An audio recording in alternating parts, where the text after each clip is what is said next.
That's right. It's time for everyone's favorite Twitch politics show, The More Perfect Union. Covering the best in U.S. politics and Twitch political drama, we aim to disarm the left using the Constitution as our spear and shield. The entire articulation for the use of deadly force is the imminent threat of death or great bodily harm. It has nothing to do with whether. What was the threat? As a matter of fact, what was the threat? Are you out of your mind, Gappy? You're out of your mind. Get ready. The to other clip thing this. is that the cost of enamel paints and Warhammer figures has gone through the roof. When you poll foreign citizens of other countries about our president, they don't vote, and they are not representing the voice of their governments. It is true that a lot of foreign governments are glad that Joe Biden is president because they steamroll his shit left and right every way, 7 ways from Sunday. Matter of fact, twice on Sunday.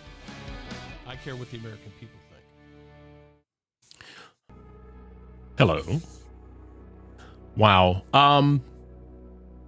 I gotta let go of a few things today.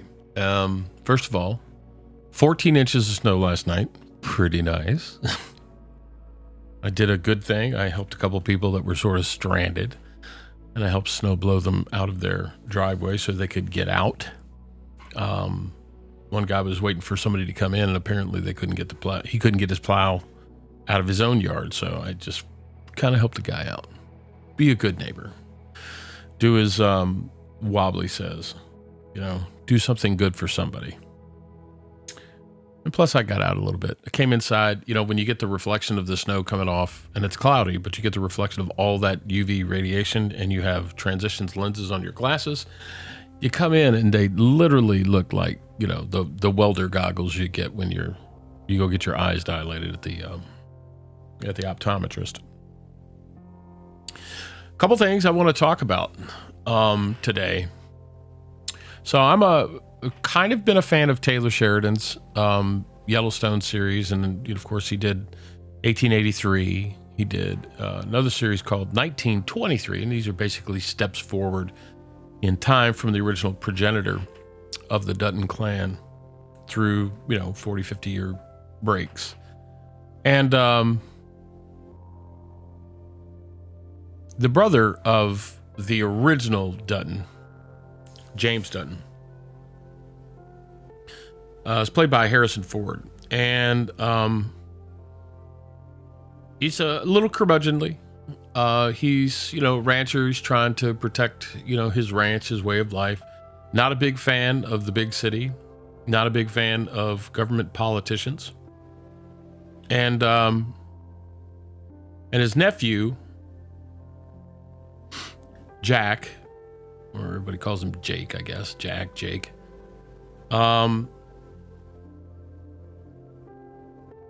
Is reading the newspaper, and he has this bit of a little bit of a story, and I clipped a piece of this, and I want you guys to hear it because there's an interesting comment in here, and I have this conversation with people who are ANCAPs, or people that say that we don't need government. We just people can just be what they want to be, or people that talk communism is that everybody just sort of does what they need to do. And Jacob Dutton brings forward this, the title of the episode is The Rule of 500. And he brings up this interesting thing. I've been looking to see if there was anything that is remotely connected to truth. A lot of times in these stories, you'll see things they'll intermix, real life with the fictitious storyline because they're trying to be time and period sensitive.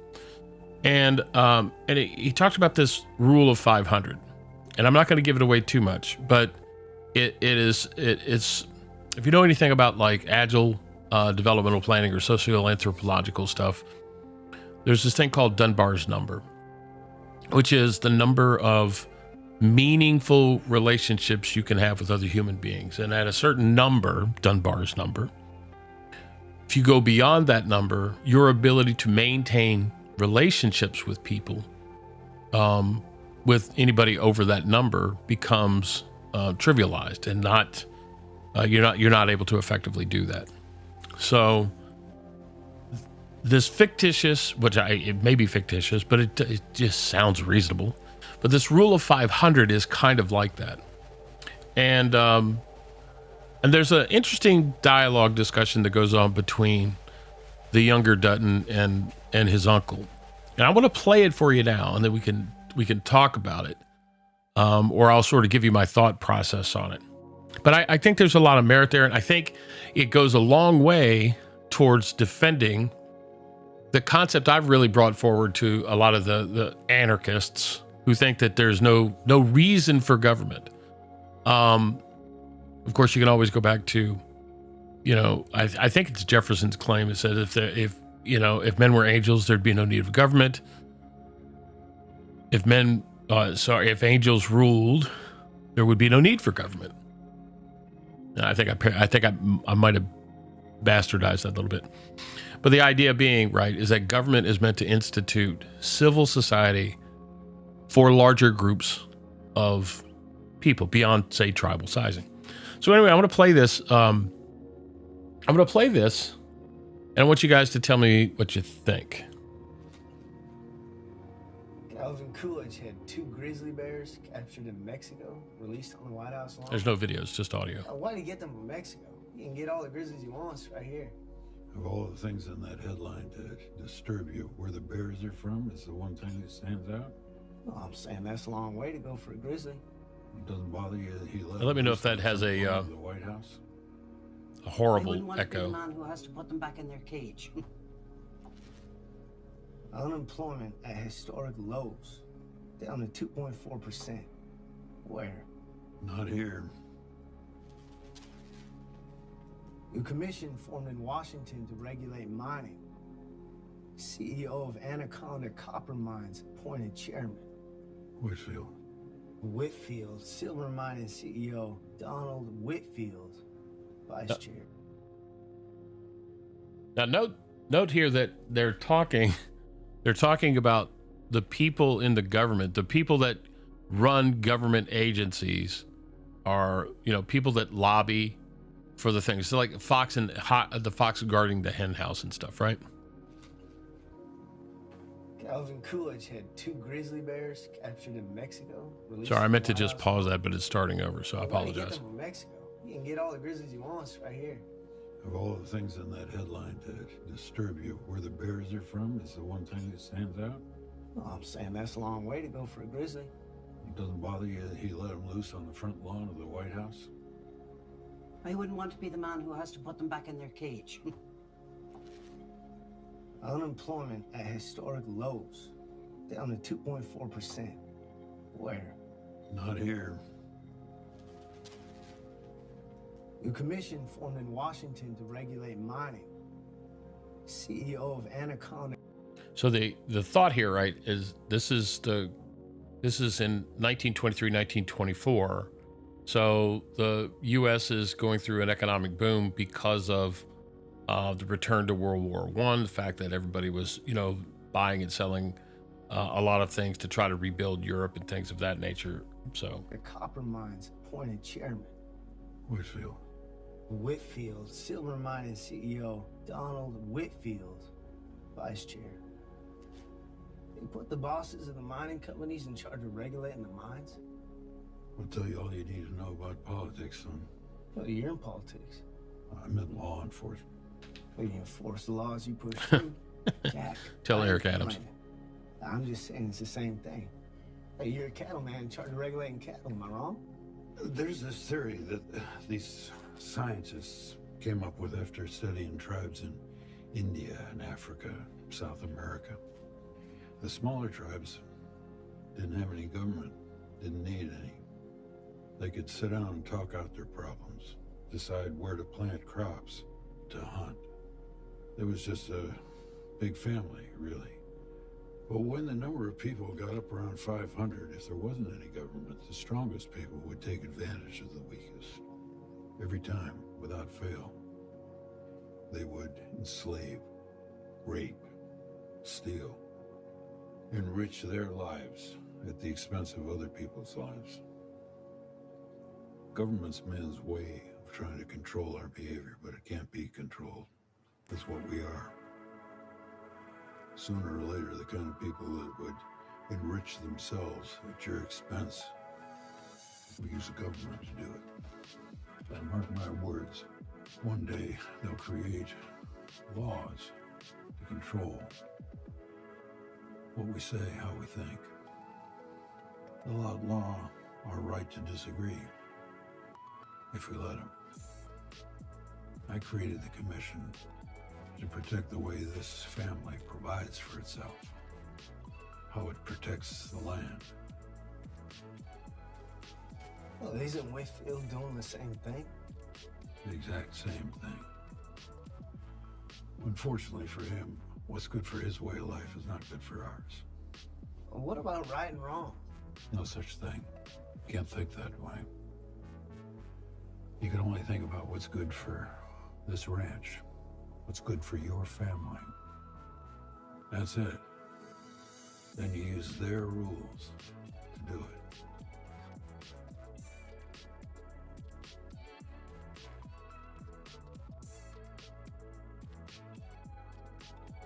That's kind of an interesting take. Now, you know, if this were a historical documentary and there was some evidence, actual evidence there, you could go, "Oh my God, that was that was pretty prophetic, right, back then." But we can look to things like 1984, George Orwell. We can look at just like the certain kinds of behavior. If you can control the narrative, much like the Nazi Party did in Germany, you can make anything true. And we see routine reports that the United States government is changing the content of material that is public information. They're doing this, redefining stuff on, from the CDC. I haven't independently verified this, so I don't want to put it out as fact, but supposedly the amount of vinyl chloride that is acceptable or safe has been adjusted, from I think 100 parts per million to over 100,000. Maybe it's a typo, maybe not. Maybe there's a concerted effort, right, in order to sort of shield the government from culpability for various things that it does. I don't know, but I know that it is becoming increasingly difficult to believe that the motivations for government are actually in the interest of the people. So the idea of Dunbar's number and the number of meaningful relationships that you can have, that number, by the way, is about 120 to 150, depending on how good your memory is and how gregarious you are or how memorable you are to other people and how good your particular intelligence level is. So it's not beyond the realm of possibility to say that at a certain point, the size of a community becomes unable to be self-sustaining without the imposition of guardrails. At the smaller levels, I'd like to think that those guardrails are the various acceptable mores, or in the sense of, the smallest group, the family unit, that the concept of shame and understanding that, consequences or punishment for things that are done outside the accepted behavioral standards for that family unit, that, those are the things that used to drive people's participation and generally led to more acceptable outcomes, in a civil society. And, we see, the number of shootings that are, it's going through the roof. Saw something on news report. Somebody was in a bar fight, got made fun of because they lost a pool game. I think this might have even been on Spectre Nation's thing, which I'm going to talk a little bit about that show in a second. But they got ticked off because they were made fun of, and the guy goes out, grabs a shotgun, and comes back in and shoots the place up. This is it's not a gun issue, because this guy, if he had a knife on him, he probably would have stabbed somebody. If he couldn't get any of that, he might have taken a pool cue and beat the living hell out of somebody. It's really, really problematic to think that anybody who's trying to say that, you know, the David Hoggs of the world or the Democrat politicians of the world who would say, we need to outlaw guns. Joe Biden wants to outlaw semi-automatic pistols because they're quote unquote weapons of war.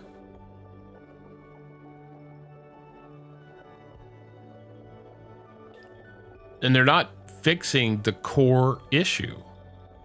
And the core issue is lack of accountability for bad behavior. Whether it's bad behavior in the criminal sense, or it's bad behavior that begins in the household. It begins with kids who do not listen to their parents. It begins with parents who do not understand how to properly raise children and to value the benefit that they can bring to society rather than what is the benefits they can take from society.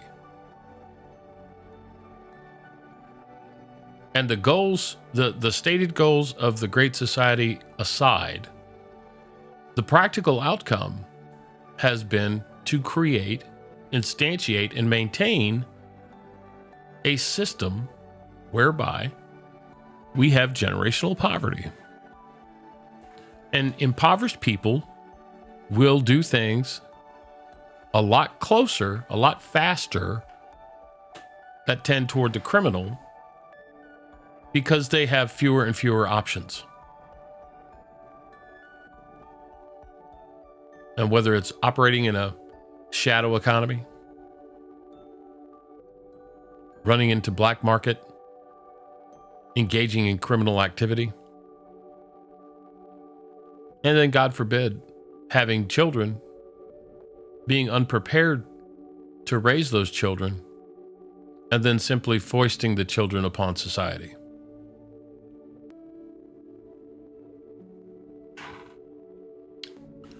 So the rule of 500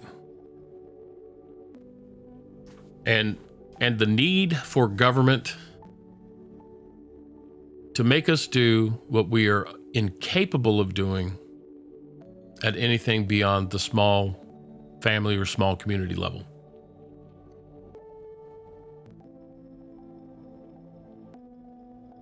It's interesting. Yeah, I'm going to kind of move forward a little bit and just talk a few minutes about conspiracy theories and why. And I will tell you this, I see this alarmingly so, that there are people who are espousing nutcase theories. And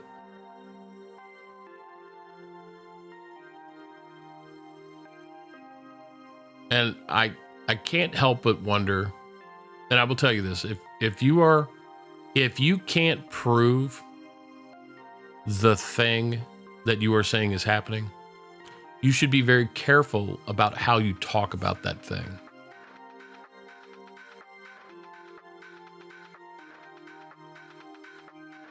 When we talk about like the election fraud, hey, Mind of Z, what's up?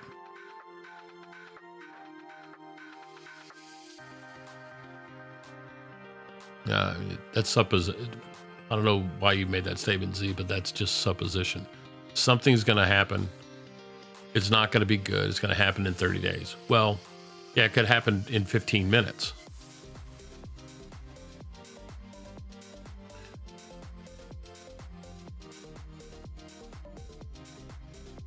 There are practical ways to solve problems. And I think engaging in conspiracy theories isn't one of those. So Spectre Nation, which, you know, he puts on a show. He seems to be, I think, mostly conservative, but he engages in the propagation of an awful lot of things that are, conspiracy theories. And there are people that engage in his chat and I'm not gonna badmouth his channel or whatever. I've decided not to follow him anymore because I think that it's not productive to consume a steady diet of that kind of content. It doesn't mean I won't check in on it every once in a while or whatever, because I think he does do some stuff that's kind of funny. But I think he plays into the fact that there are some people in his chat who are really angry at society, angry at the government. Now, I'm kind of pissed off about the way the liberal policies work, right? I'm not pissed off at the government per se, because the government is really just the operating standard of what we do from a constitutional point of view. And we may have bad people in government, but I'm not anti-government. And I just think that some of the conspiracy theory things are crazy. And some people were talking about, like, the New Madrid fault line. You could split North America in half. I'm just like, there is no geophysical way, short of a planet-killing comet hitting the United States, that something like that would happen. It's just not physically possible.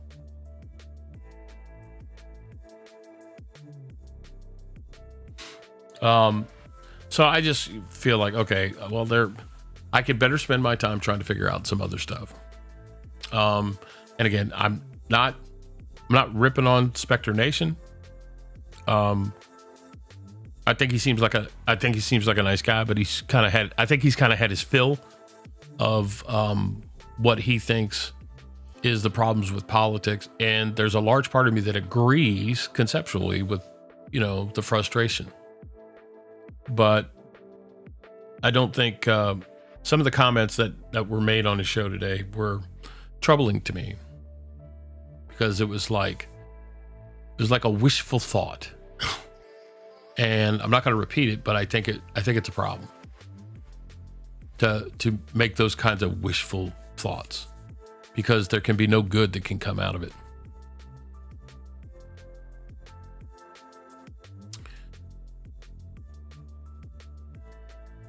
So let me now move to something that I've seen now. I've gotten involved with political parties in Wisconsin, and I've been following more closely some social media stuff with people that are part of those policies or parties. And I'm talking about county level politics and the machinations that are going on between, I will call it, constitutional conservatives, freedom-based, or you call them America First type conservatives, versus establishment status quo, Mitch McConnell type conservatives. It's a pretty significant divide within the GOP. And I see, and this dovetails into the conspiracy theory construct I was just talking about. There's a lot of these individuals who are engaged in rote conspiracy theory, and people that are willing to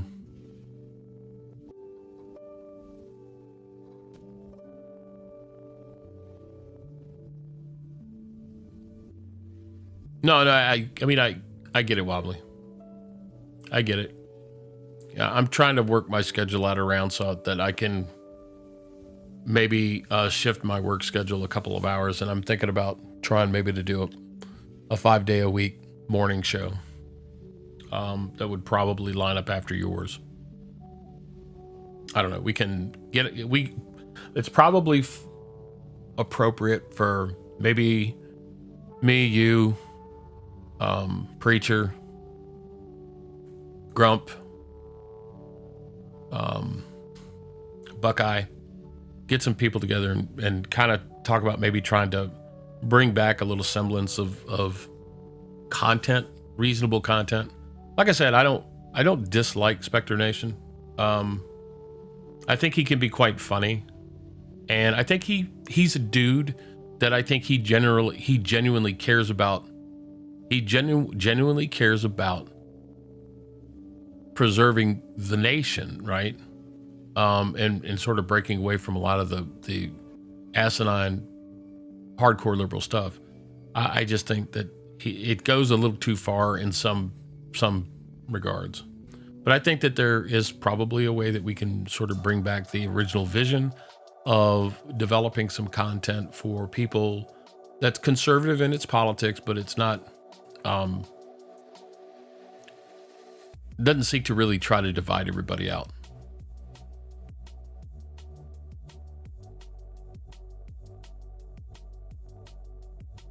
Yeah, Z, I think if you want to be part of that conversation, I think it's totally fine. I think the idea of having something that people can do, even if it's just background noise, like a radio show, right? You don't have to watch, but maybe you've got it going on in the background. You're just listening while you're doing your regular work or whatever.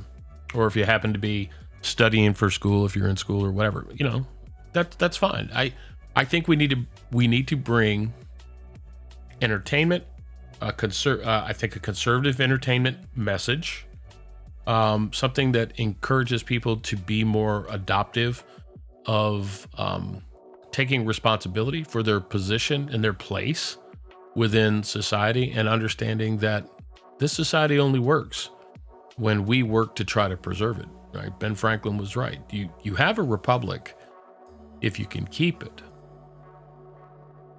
And the unfortunate truth is that the larger we get, the more complicated things get, the more involved that the government has become in our lives on a day-to-day basis, the less likely we are to engage in the kind of discourse and the kind of level of effort required to effectively make good choices. And so we refer to the news media and pundits and people that we see on TV or people that we see on social media to tell us how to think.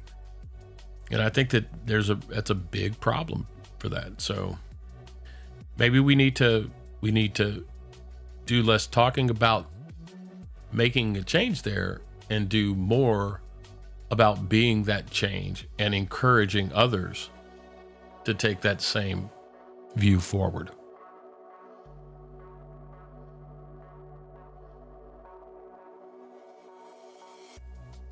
Yeah, I got you wobbling. I think we should probably start kicking up a Discord conversation or around this stuff and see what we can do to make things better. So anyway, the conspiracy thing, it's almost disheartening to see how many things that people are willing to say that have zero foundational basis in truth. And I'm not even talking about the stuff that's like Dominion voting machines. I'm not even talking about that. The conspiracy was, and it's not, and a conspiracy doesn't, by definition, a conspiracy is just two or more people talking about a thing and then taking some action in furtherance of that thing. It doesn't have to be a criminal conspiracy. I think there was a conspiracy in the 2020 election. I think the Democratic Party hired a bunch of lawyers and they went out and they took advantage of COVID, because that's what Rahm Emanuel said. Never let a good crisis go to waste. And they began to change the election laws. They argued for extra legislative activities under the guise of COVID emergency. And they were able to do things that are not constitutional, in my opinion. Now, they've never been challenged because the way in which the court cases came forward, the vast majority of them were dismissed without actually making a ruling on any of the merits.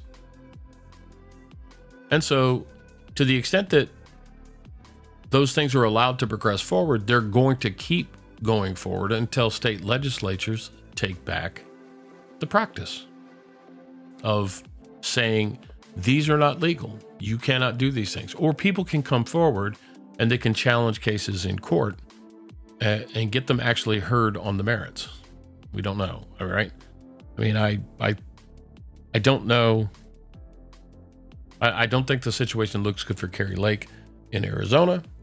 But it's clear, it is at least apparently clear, that there are massive problems with the way that the vote is counted, but the way that elections are managed and the way the vote is counted in Arizona. And unless the people get, pissed off enough to vote in the number sufficient to require a change in the approach, they're going to get more of what they've seen. And the unfortunate truth is, I'll give you a good, for instance. Dan Kelly and Jennifer Doro were running for state Supreme Court in a primary on Tuesday. Dan Kelly won, and he's going to be running up against an uber liberal. And because neither one of the candidates got 50%, the top two advance. So there's an election on April 4th. And that's going to determine who's going to fill the open seat that's being vacated by a retiring justice. Or actually, I believe, the person is going to retire, but their term is up. So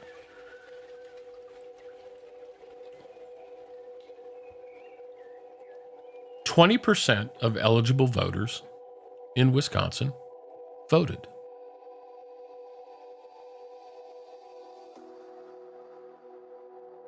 The Democrat got 400 and change thousand votes. Dan Kelly got 220-ish thousand. I think Jennifer Doro got 204,000.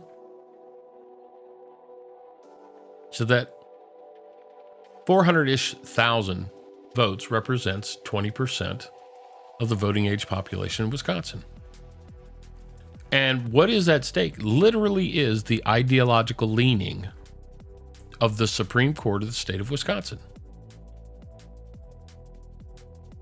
And you ask people, are you voting? And they go like, well, I don't really understand the candidate, so no, I'm not going to vote. What in what universe? In what universe is that an acceptable answer?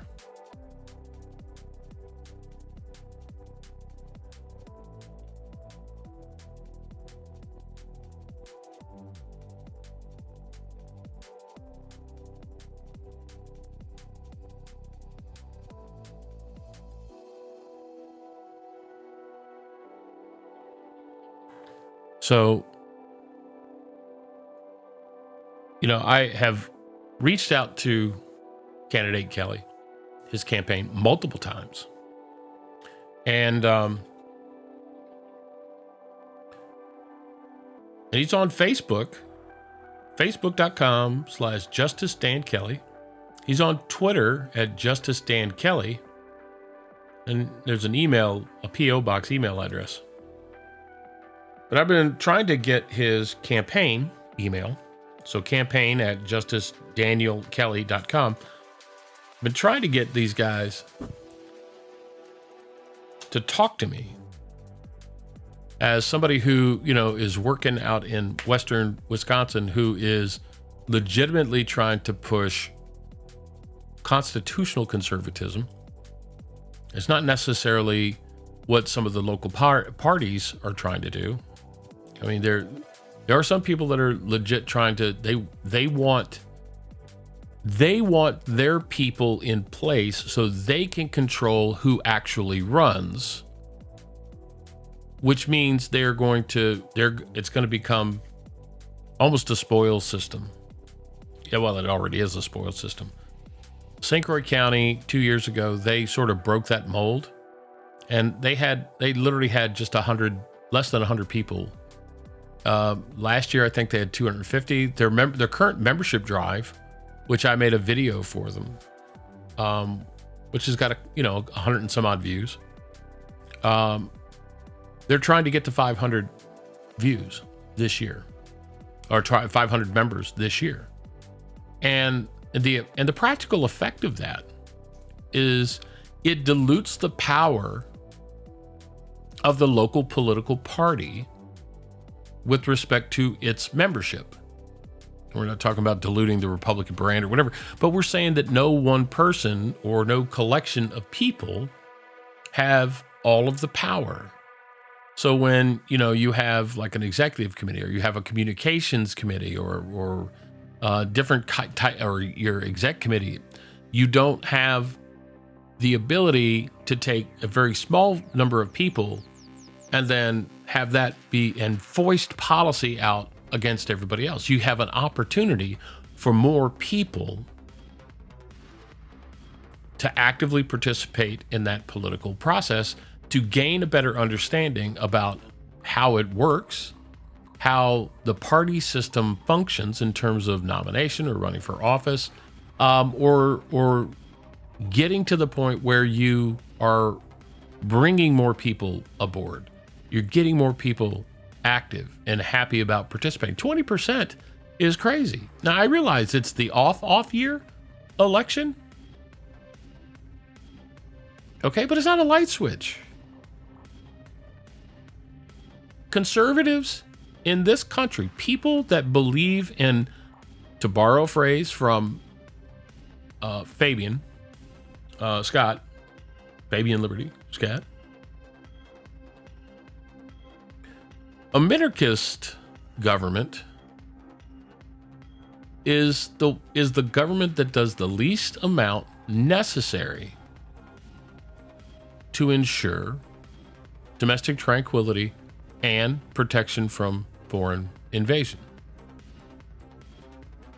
And if we look at our Constitution, regardless of what history is or what the mistakes of the past were, and how we attempted to correct that through federal legislation or amendments to the Constitution, that bedrock founding principle document, it was designed to be a minarchist form of government, a limited powers central government, with most of the power being retained by the states or by the people. That's why we have the 9th and 10th Amendment.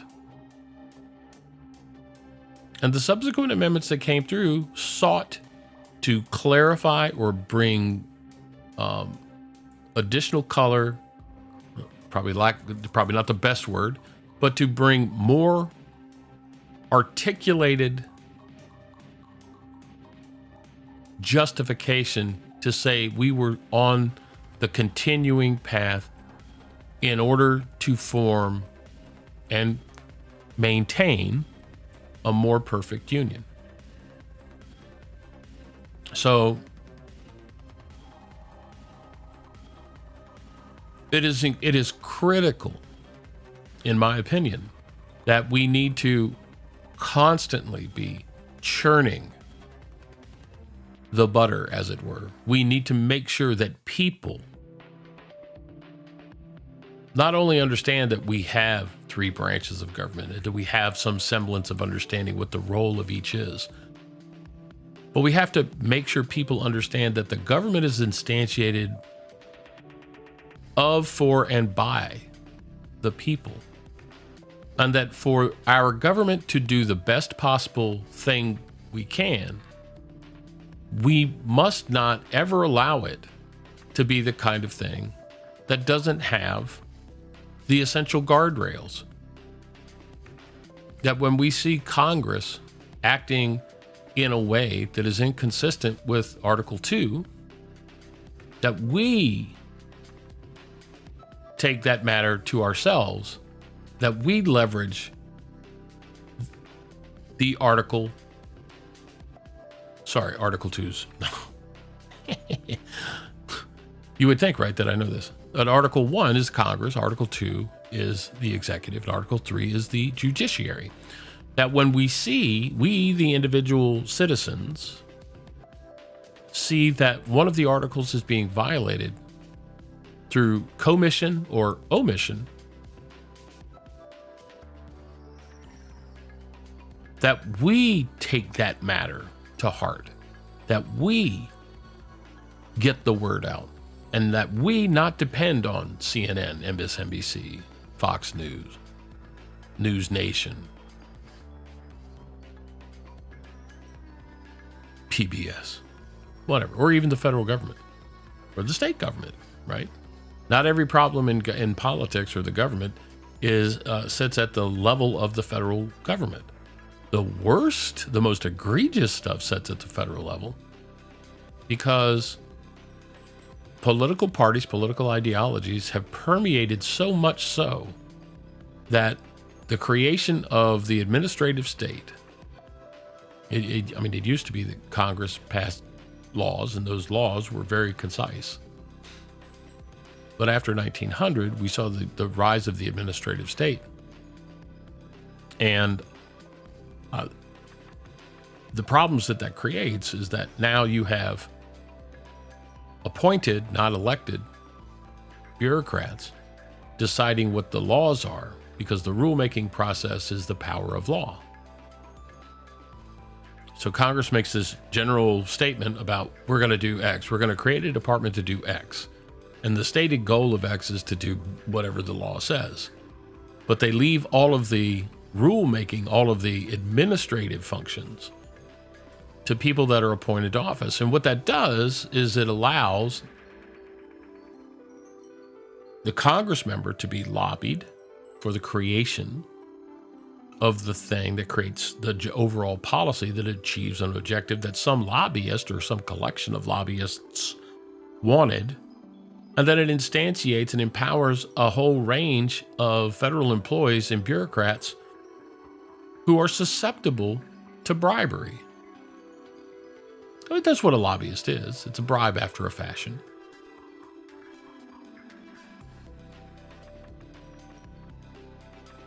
So these things are really problematic. But they seem like they're bigger problems today because we expressly do not take the matter into our own hands. We do not generally, the population generally, doesn't understand the political process, doesn't understand critical reasoning skills.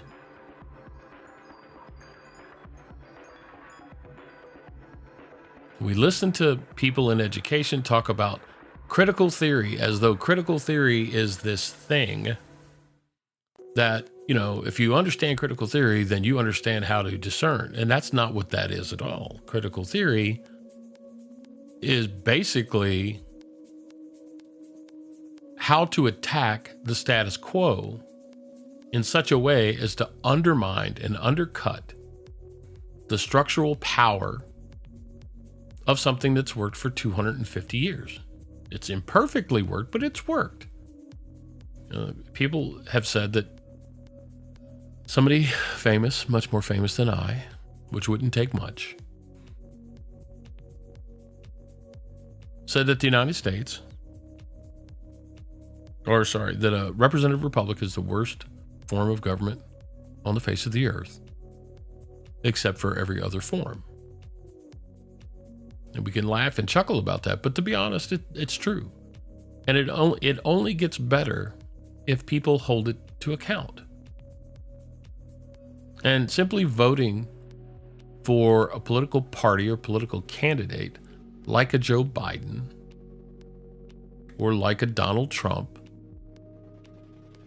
or like a Hillary Clinton or a Bernie Sanders or an Ocasio-Cortez, because you simply don't like the other political party,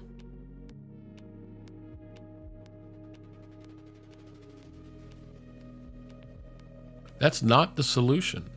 Because it is so close to voting on the concept of whim. And people that vote on whim aren't thinking the long-term approach. Now, I will tell you that I voted for Donald Trump twice because I saw the policies of what Barack Obama did. Barack Obama lied to the American people. Now, did Donald Trump tell the truth 100% of the time? Did Donald Trump cover up anything that might have been embarrassing? He probably did. I think they all do. But Donald Trump largely tried to do the things he said he wanted to do, the things that he ran on. Tried to do border security, got some semblance of help there. He wanted NATO members to pay a larger share of their shared defense. It's amazing to me, right, that the Democrats will tell you that they want the rich to quote unquote start paying their fair share. But they were perfectly okay with Europe not paying its fair share for 40 years. Now, whatever you want to say about Donald Trump, he was able to get $400 billion more in collections from NATO members.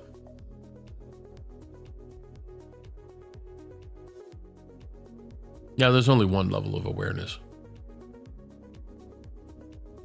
right? I mean, it's how you choose to focus, and whether or not you're self-aware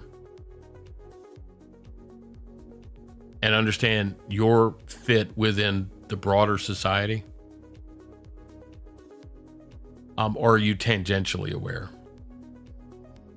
And if you're tangentially connected to things, then how that moves through space and time is usually, too far off the periphery for you to understand what the effect is. And this is where the ability to critically think,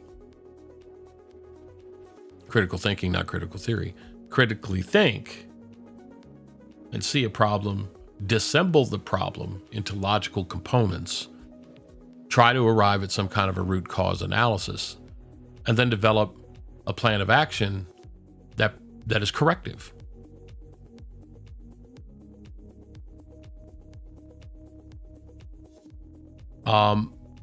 It is far too easy, I think, for people to say that, well, I got so much stuff going on, I don't have time to do that. It's too much work. And there's some truth to that, right? I will tell you that my stream schedule has been for crap the last 4 or 5 months because life was just massively intrusive.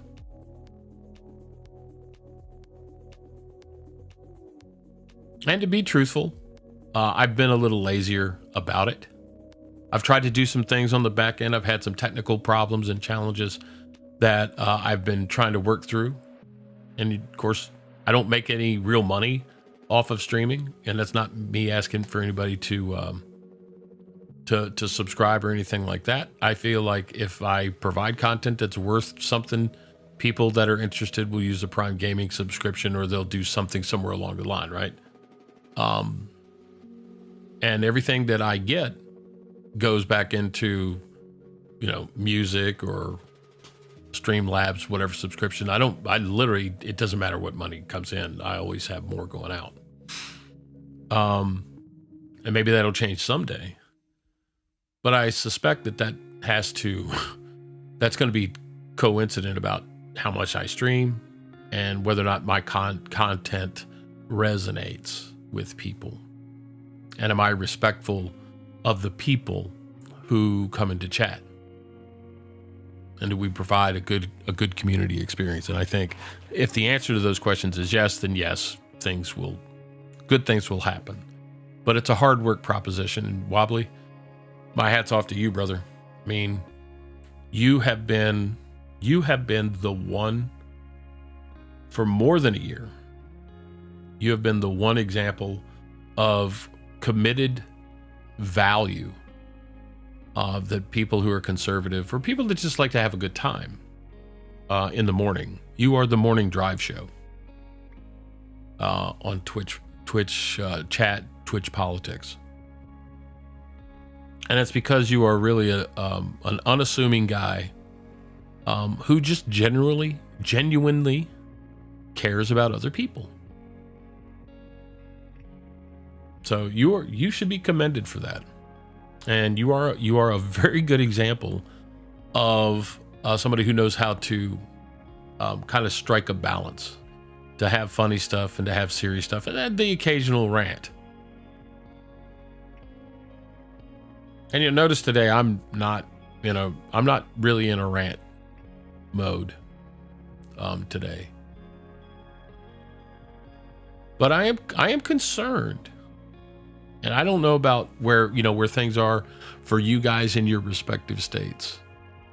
Whether or not you voted. I think maybe most of you probably vote. But how involved are you with your local political scene? How accountable are you making your elected officials? And even to the extent that, your elected officials are appointing people to positions.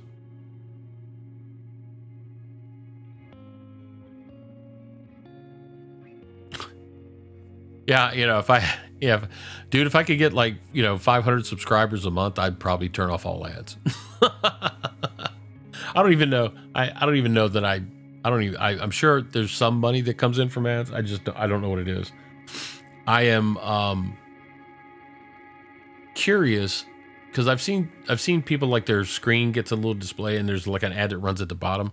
I don't know if that's a setting that happens or if that's something that happens if people are subscribers or whatever. I don't know.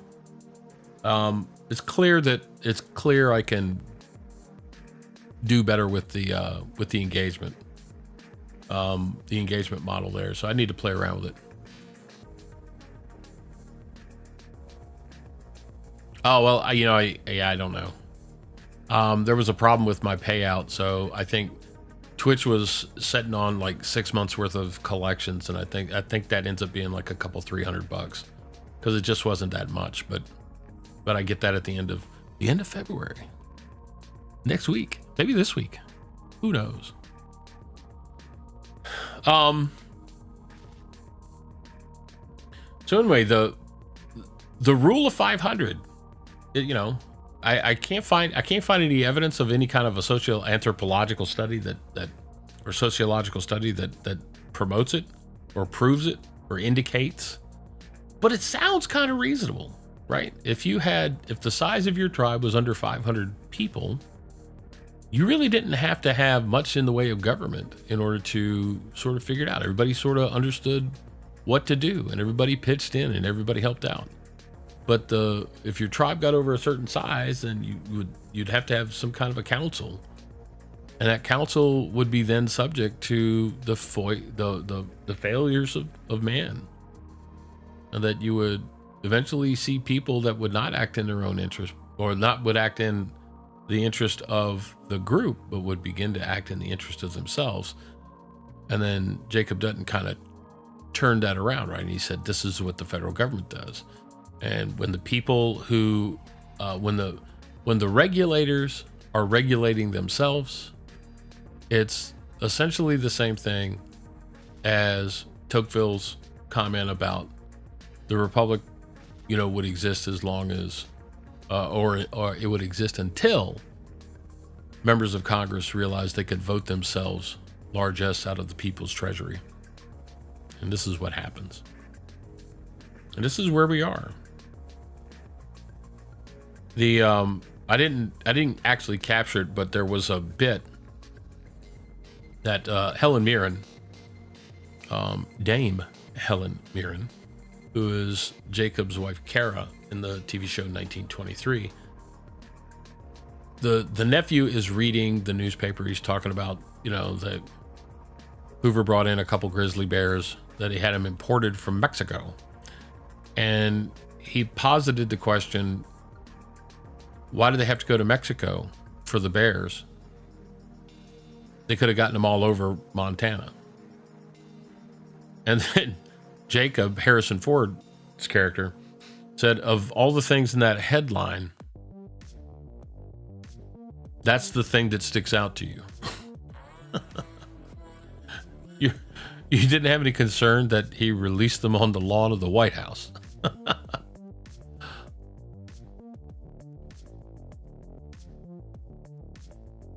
So it's kind of telling, right? And I was looking at a news article, and news articles more like a review, or like they do these like episode reviews, and they were talking about Kara's particular comment was saying, it's not what's in the headline that you should be worried about, it's what's not in the headline. And she said it's not, and she walks away from the table saying, it's not, that's not news, that's camouflage. Now, if it were prophetic, right? If this was like a real true story from back in 1923, you would go, oh my God, that was just like prescient.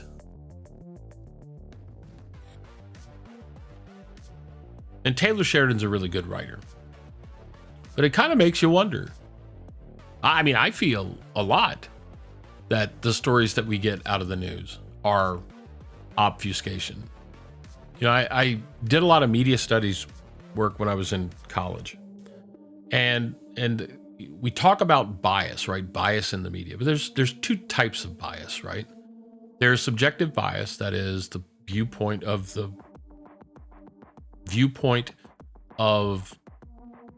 the person delivering the content or creating the content, who's writing the news story. It is less about the person reading a teleprompter and more about the person who programs the teleprompter. I think we've all seen instances where people that worked for one news channel, I can't remember the lady's name, but she left Fox News like 20 years ago. She was there 5 or 6 years or whatever. And then she went over to MSNBC, and her ideology swapped overnight.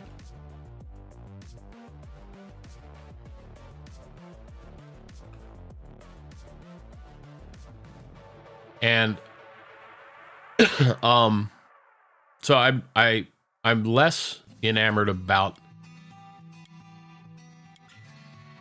attributing a particular view or an ideological point to a person, but more so I'm driven to base my opinions on what the channel as a whole does. So one form of bias is the subjective bias that's associated with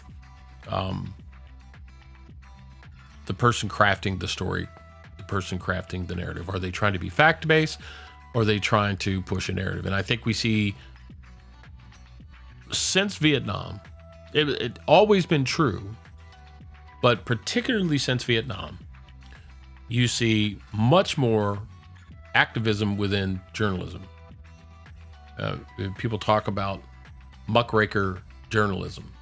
It used to be that all the outlandish stuff was in the tabloids that were at the checkout counter in the grocery store, a National Enquirer and so forth.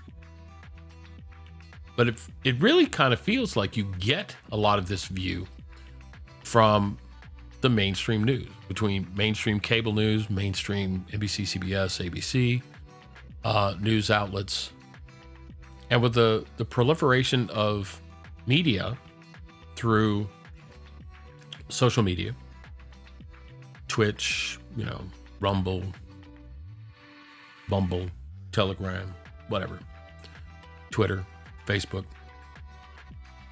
Everybody has an opinion, and not a lot of people try to back up their opinion. Now, I can back up a lot of my opinion based on my perception, my feel about what I believe to be correct in the Constitution. I can go back and I can refer to specific things within the Constitution. But my opinion is my opinion based on the way I read the Constitution is directing us to do it. It doesn't mean that what I think is what I think the law should be constitutionally is not always, in fact, what the law is, because judges have interpreted certain statutes to be within or exclusory to certain elements within the Constitution. And one of the biggest things as a problem for me is the Commerce Clause. And the Commerce Clause, but the vast majority of all federal power operates under some reading or some interpretation of the Commerce Clause. And my personal belief is that that's not what the founders had intended. That the interpretations the Supreme Court has made over the Commerce Clause over the last 130 years, 140 years, have largely been to the detriment of what the founders had wanted to be, in this case, a limited powers central government. And when you read the Constitution the way that the various interpretations of the Commerce Clause have been, you find that it is a much more expansive role. And the construct or the problem for that, right, is that now you have an interpretation, a substantive interpretation of the Constitution that butts headlong into the 9th and 10th Amendment. And what we know is that the further down the road you go, if two amendments are at cross purposes to each other, prohibition, the ending of prohibition, it's the last amendment that wins. So the Commerce Clause is in the front end of the Constitution, and the amendments are at the back end. And the 9th and 10th Amendment are pretty clear. If it is not an enumerated power. Now, the difference between enumerated and inferred or inferential, or quote unquote substantive constitutional authority, is that an enumerated power is an express power granted.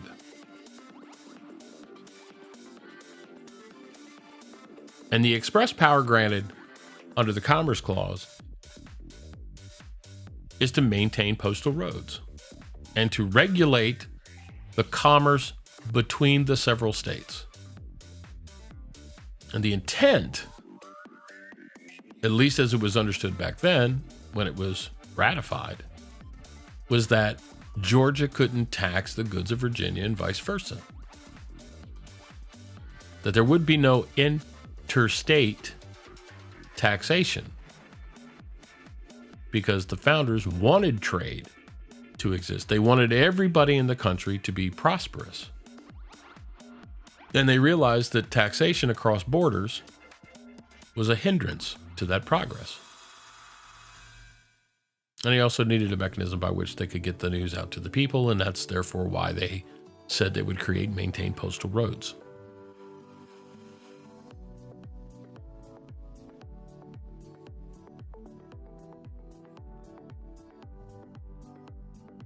So the other piece of the bias is the structural bias. And the structural bias is the defects of the particular media in which the message is conveyed. In a newspaper, it's how much word can you put on a page? What kind of photograph can you put in an article? What's behind the camera? You see what's in front of the camera. You hear the sound that I let you hear. But there's other sound. There's other things that are going on in this studio that you have no idea what's going on. You don't know if I'm reading from a teleprompter or not.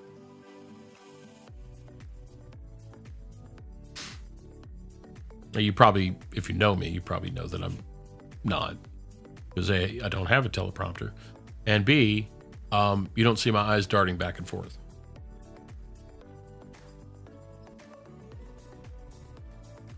But you hear background music. Hopefully you hear background music.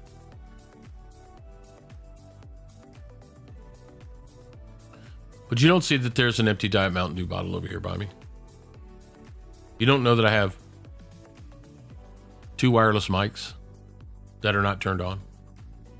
That I've got 2 Stream Decks. I got a Roku hooked up to a wall. I've got a battery charger. I got a hardware video switcher. None of that matters, but you don't see it, right? So you see what I'm allowing you to see. And if I change my camera view, and I had somebody in on a Zoom call or whatever, to you, they would look like they're here. But this is the structural bias that I'm talking about. So the idea that you want to try to get to, you want to get beyond, is put yourself in a position where you can minimize the effects of bias. Because things are rarely what they seem on first glance. And rarely is the entire story given in one setting. Treat the news like it's a 4-course meal. And the headline, sadly, is often, most times, is just the appetizer. And you have to have an appetite to try to get to the part where you get the dessert. And the dessert is the payoff. What is the full and the most complete story that you can get out of what you're doing? What you are being told? How does it affect you? How can you ingest that in a way that brings discernment?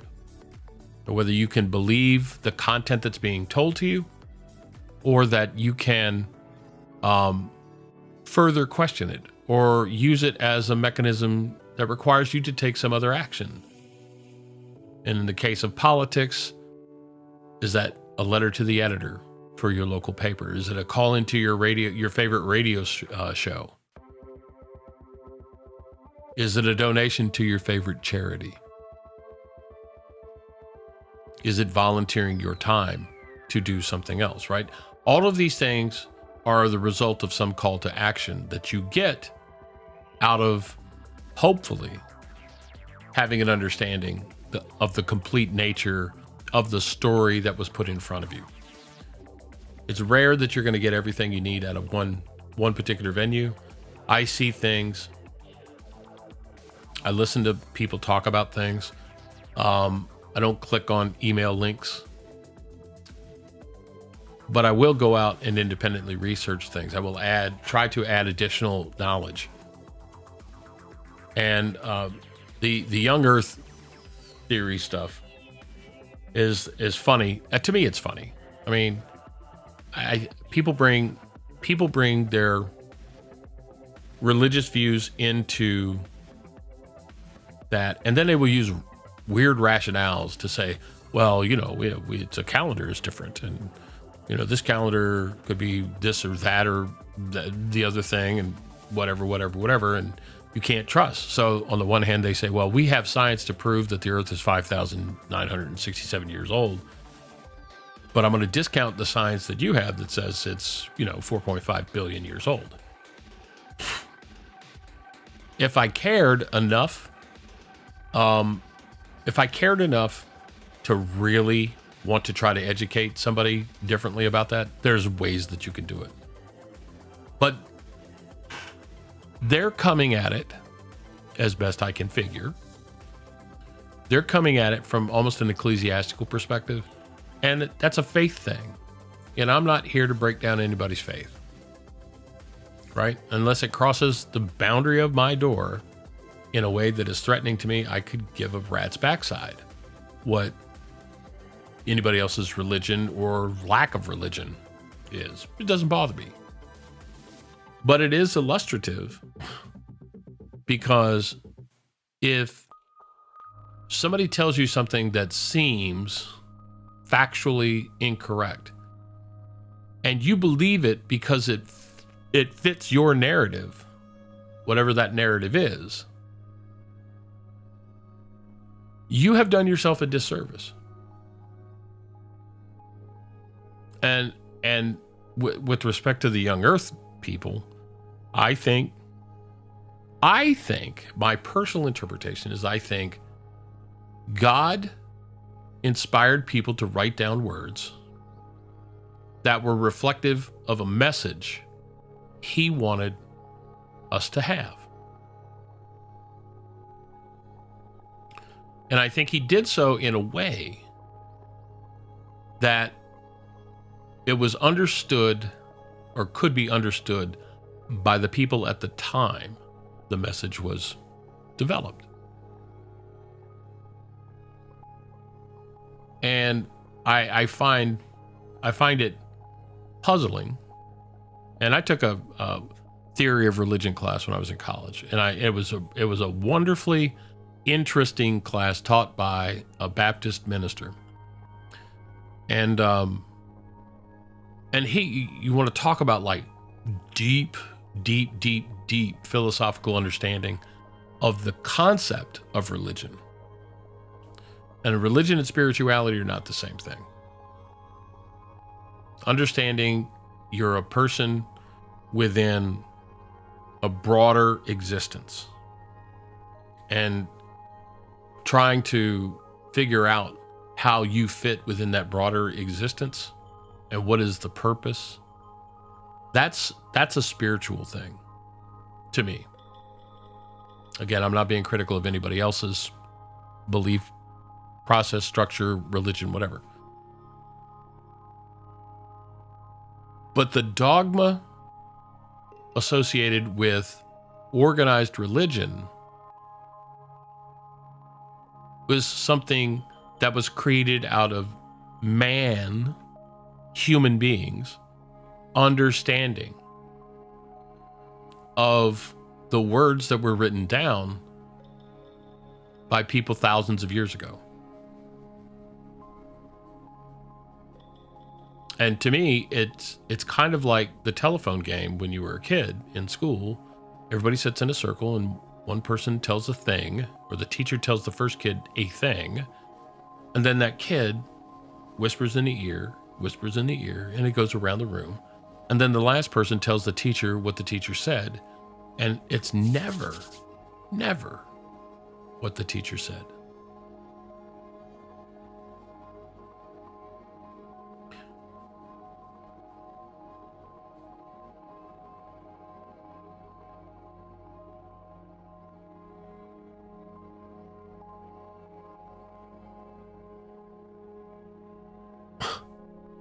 Why? Why then? You know, we say we take that as the gospel truth. The Bible was written by men and women who had an incomplete, imperfect understanding of what God was. And so they sought to inform people in the way that they could what they thought God was, or what was manifest to them. And I think we can accept that that's their view. But we also can be critical,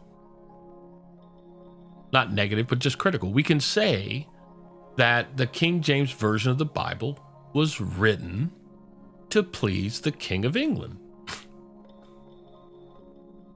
That there were multiple interpretations of the Bible in multiple languages. That there are multiple books in the Bible. That there are more books that are theological in nature, which were excluded from the Bible. That the Dead Sea Scrolls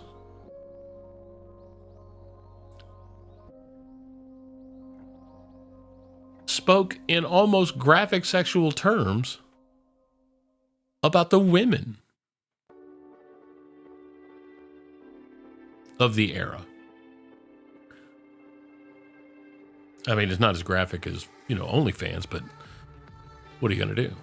It's kind of hard to make an, animate stone tablet. I mean, unless it's being thrown off a cliff or something. So, I think the I think we need to do our best to try to understand bias in ourselves, bias in the subjective bias in the news reporting or the story that's being reported, and the structural bias, the way in which that information is conveyed to us. And we need to use our natural intellectual curiosity to try to figure out a better understanding, a more complete understanding of what the story really is. And then to the extent that it's government or government related, we need to try to reason that back into whether or not it happens to fit within the confines of the Constitution or if it doesn't. And if it does, great.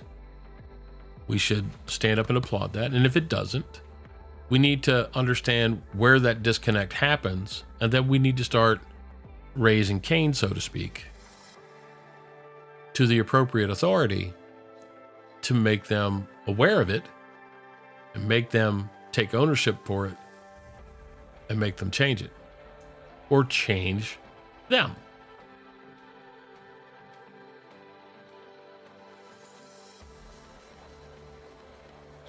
The last thing I want to end up with, because this is all kind of related in a fairly circuitous way. We see now that there are Nikki Haley is in the race. Donald Trump is in the race.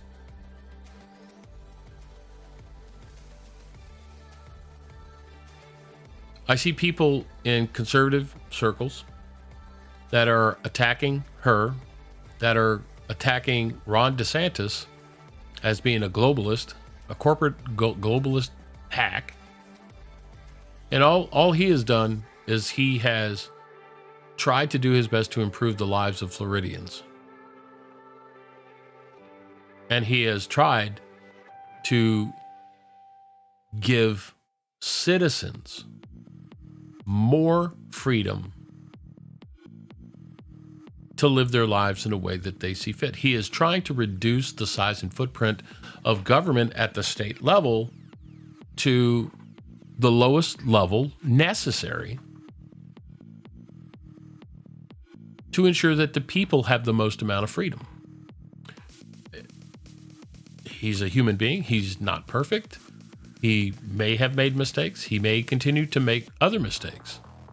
But to say that there are people out there that are attacking Ron DeSantis because they want Donald Trump.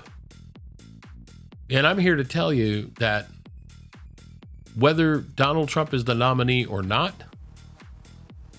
the vision that people need to be bringing forward can't be this one that says, I will burn the earth to scorched ground if my guy doesn't win.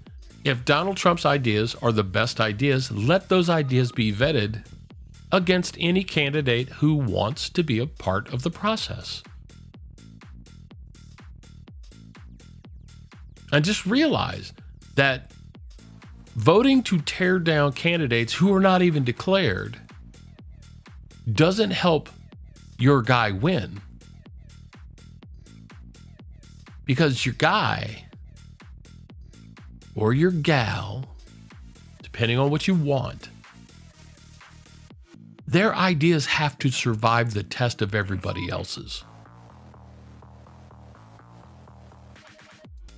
People think that this is going to be an easy election. I will tell you that the 20% people voting in Wisconsin for a Supreme Court position, state Supreme Court justice position, that is ideologically without this thing. It's depending on who wins, the bent of the Wisconsin State Supreme Court is either going to stay right of center because it's evenly divided, or it's going to flip to left of center.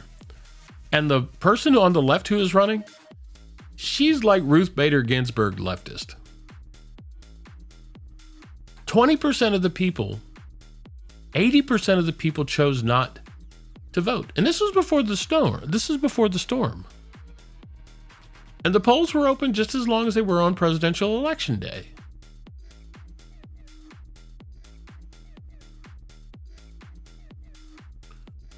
You can't phone it in. And you can't think you are doing yourself or your party any positive benefit by attacking candidates, declared or otherwise, because you support somebody else.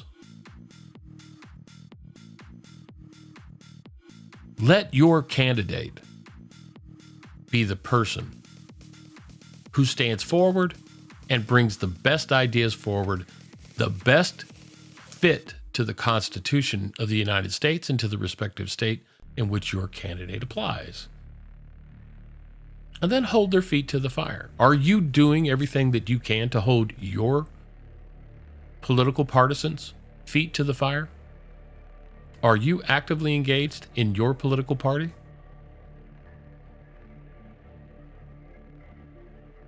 If you're not, consider taking some time to take your talents forward and do that. For me, I help county political parties in western Wisconsin. Actually, I'll help any political party using the skill sets that I have,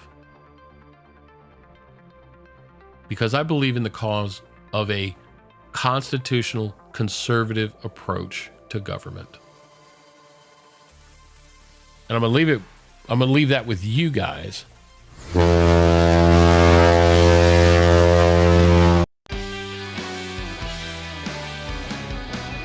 I'm going to leave that with you guys to be able to get to that point where you ask yourselves that question about how can you bring more to the table and be a better conservative, and how you can engage people who are not on the left-hand side of the spectrum. You're not going to reach those people. But how can you reach people that maybe aren't as far conservative as you are? Or what can you do to learn to be a better constructionist, constitutional conservative? Because ultimately, at the end of the day, that's where we need to be. And if we can drag some people in the middle, just a little bit further to the right, so that they can vote with a common sense approach, then we can make sure that what we're doing is to the benefit of the more perfect union. And I'd like to tell you guys, thanks so much for watching. I'll catch you the next time. See you later.